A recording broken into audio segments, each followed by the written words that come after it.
Engrais, toujours dans l'attente des PK.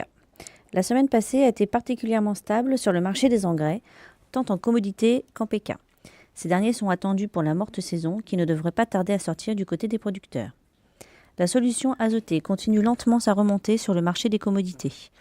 Malgré la légère remontée de la parité euro-dollar, le marché reste légèrement haussier sur le court terme.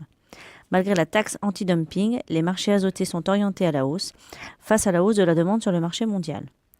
L'urée continue sa progression, toujours sur fond de manque de disponibilité sur la France et le Benelux. La nouvelle campagne ne devrait pas sortir immédiatement. Les importateurs et autres vendeurs ne savent pas comment se placer sur le marché local pour le moment. Les prix se situeraient entre 235 et 265 euros FCA sur les ports français dans l'hypothèse où un vendeur se positionnerait. La campagne de TSP 45 est lancée sur les marchés français avec des prix qui stagnent et qui sont sujets au mouvement de la parité. Les livraisons en VDB, vrac de bord, sont prévues mi-juin. Cela signifie que le délai entre l'arrivée du bateau et l'enlèvement des camions est réduit, 3 à 5 jours. Nous ne pouvons donc pas pour l'instant proposer des tarifs sur fin juillet ou août.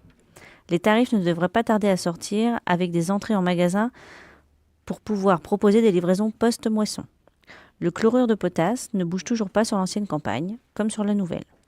Le thiosulfate d'ammonium ne devrait pas tarder à arriver, aussi sur la nouvelle campagne. Pour rappel, les tarifs les plus intéressants sont pour des livraisons juin-septembre. Il n'y a pas de volatilité, comme l'azote liquide, les prix sont juste sujets à des majorations de stockage par trimestre, 20 € de la tonne par trimestre.